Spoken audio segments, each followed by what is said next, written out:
लाल चुटुक रंग, तुपाचा खमंग सुगंध आणि तोंडात विरघळणारी गोडी. आज आपण बनवणार आहोत असा बिटाचा हलवा जो पाहताच खायचा मोह होईल. साध्या बिटापासून बनणारी ही खास रेसिपी इतकी सोपी आणि चविष्ट आहे की पहिल्याच प्रयत्नात परफेक्ट होणार आहे. सण असो, पाहुणे असोत किंवा अचानक गोड खायची इच्छा, हा हलवा सगळ्यासाठी बेस्ट. चला तर मग जाणून घेऊया बिटाचा हलवा घरच्या घरी कसा बनवायचा. तर इथे मी सर्वात आधी 3 बीट घेतलेले आहेत. तुम्ही 1 बिटापासून बनवू शकता, 2 बिटापासून बनवू शकता, 3 किंवा याच्यापेक्षा अधिक. तर इथे मी 3 बीट घेतले आहेत. याचे साल काढून घ्यायचे. आता मी सगळ्या बिटाची साल काढून घेते. खूप सोपी रेसिपी आहे. व्हिडिओ पूर्ण बघा, स्किप न करता बघा आणि आवडला असल्यास व्हिडिओला सबस्क्राईब करायला विसरू नका. आता इथे मी तिन्ही बिटाचे साल काढून घेतलेत. हे साल आपल्याला फेकून न देता आपण ज्या झाडांच्या कुंड्या लावतो ना त्यामध्ये पण टाकू शकता. तर इथे मी आता हे बीट थोडे धुवून घेतलेत आणि आता याला बारीक कापून घ्यायचं आहे. तर मी आता सगळे बीट कापून घेते.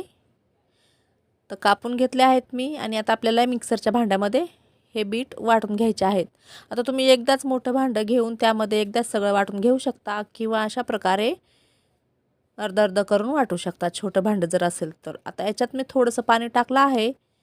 थोडं म्हणजे अर्धा कप इतकं पाणी टाकलं असणार आणि याला बारीक वाटून घ्यायचं आहे. आता इथे एक बाउल घ्यायचा आहे आणि याच्यामध्ये चाळणी ठेवायची आहे. आता चाळणी ठेवून हे वाटलेलं मिश्रण याच्यात टाकून घ्यायचं आहे आणि हे ठेवायचं आहे साईडला. उरलेलं बीट आपल्याला परत वाटून घ्यायचं आहे. आता याच्यात पण मी अर्धा कप इतकं पाणी टाकलं असणार आणि हे पण आता छान बारीक फिरून घ्यायचं मिक्सरला. तर याला पण आता मिक्सरला फिरून घेतलं. आता या चाळणीमध्ये हे पण टाकून द्यायचं आहे वाटून घेतलेलं आणि आता आपल्याला याचा सगळा रस काढून घ्यायचा. पाहिजे तर तुम्ही सुती कापडामध्ये पण याचा रस काढून घेऊ शकता. आपल्याला फक्त याचा रस पाहिजे. हा बिटाचा चोथा नको आपल्याला, फक्त रस पाहिजे आहे. तर मी पूर्ण आता चम्मचने याला मिक्स करून याचा रस काढून घेणार आहे. आता मी पहिले चम्मचने काढते. असं चम्मचने दाबून दाबून याचा पूर्ण रस काढून घ्यायचा किंवा अशा प्रकारे ग्लास घ्यायचा आणि ग्लासने असा करून घ्यायचा.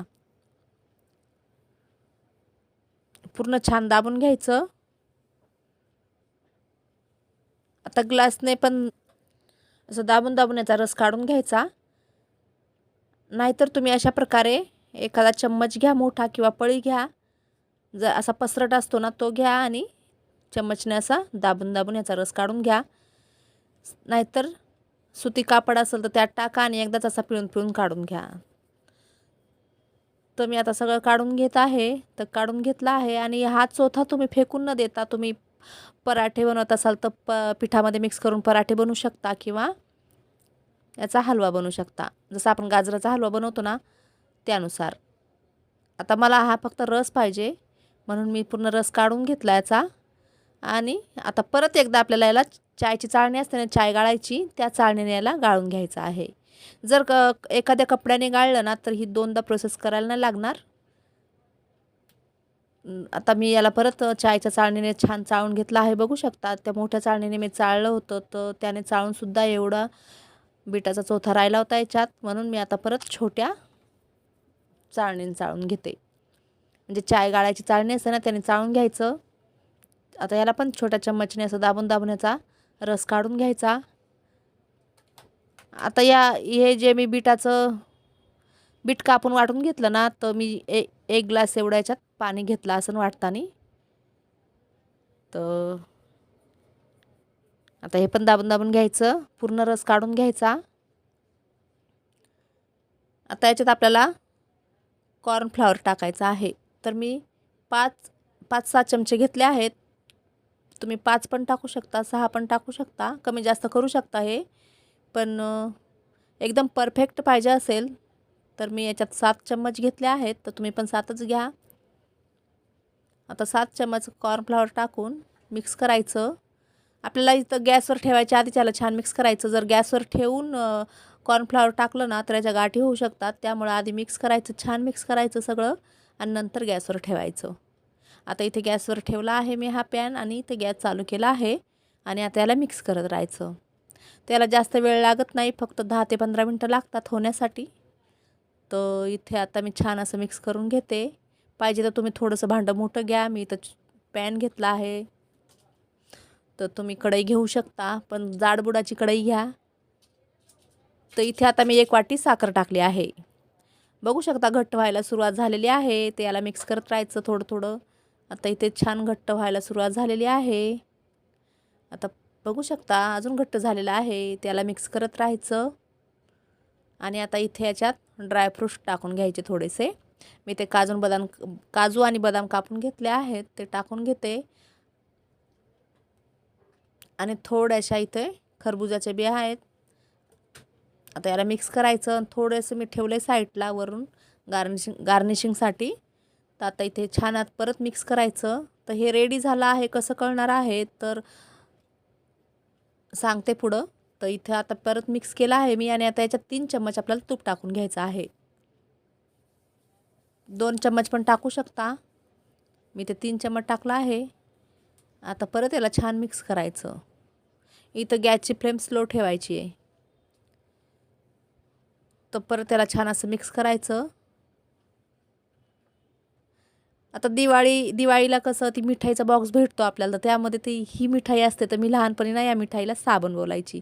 ही मिठाई मला खूप आवडते. मी याला बिटापासून बनवते, पण याला गव्हाच्या पिठापासून पण बनवतात. तर मला खूप आवडते ही मिठाई. तर नक्की करून बघा.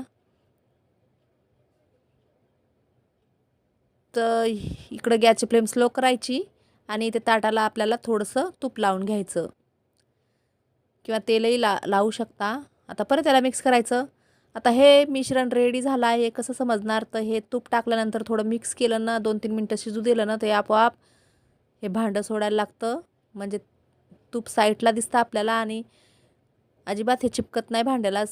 सगळं असं तेव्हा समजून जायचं की हे रेडी झालेलं आहे. बघू शकता अशा प्रकारे याचं टेक्स्चर व्हायला पाहिजे. आता हे रेडी झालेलं आहे. आता इथे मी केला आहे गॅस बंद. आता गॅस बंद केल्यानंतर थोडंसं याला मिक्स करायचं आणि लगेच पुढची प्रोसेस आपल्याला लगेच करून घ्यायची आहे. नाहीतर हे पटकन थंड होतं आणि सेट व्हायला थोडा प्रॉब्लेम येऊ शकतो. आता इथे ज्या ताटाला मी तूप लावून घेतलं होतं ना, त्याच्यावर थोड्याशा खरबुजाच्या बिया टाकून घेतल्या. थोडेसे काजू बदामाचे काप टाकले आणि 1 चम्मच तीळ टाकलेले आहेत. आता तुम्ही नुसतं तीळही टाकू शकता. तर इथे मी आता गरमच हे सर्व याच्यात टाकलं आहे मिश्रण. ही प्रोसेस आपल्याला लवकर करायची नाही तर हे घट्ट होतं लगेच. आता हे सगळं पॅनमधलं मिश्रण मी या ताटामध्ये टाकून घेतलं आणि पसरून घेतलं. आता हे आपल्याला सेट होण्यासाठी ठेवून द्यायचं आहे. अर्धा ते 1 तासामध्ये होऊन जातं हे. तर आता मला 1 तासासाठी ठेवणार आहे. 1 तासानंतर बघू शकता हे सेट झालेलं आहे.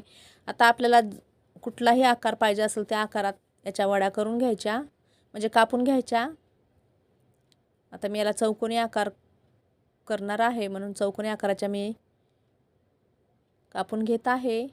तर बघू शकता बिटाचा हलवा रेडी झालेला आहे. तर अशा प्रकारे तुम्ही आता बीट आणून अशा प्रकारे हलवा बनवून खाऊ शकता. खूप सोपी रेसिपी आहे. किंवा सणासुदीला बनवू शकता, किंवा कधीही गोड खायची इच्छा झाली तर अशा प्रकारे बिटाचा हलवा बनवून खाऊ शकता. बघू शकता किती छान झालेला आहे. आता मी याला एका प्लेटामध्ये काढून घेते. तर हा बीटरूट हलवा रेडी झालेला आहे. तर तुम्हाला ही रेसिपी आवडली असेल तर व्हिडिओला लाईक शेअर कमेंट जरूर करा. चॅनलला एक सबस्क्राईब नक्कीच करा. चला तर भेटूया परत एका नवीन व्हिडिओमध्ये नवीन रेसिपी घेऊन. बाय. जय महाराष्ट्र.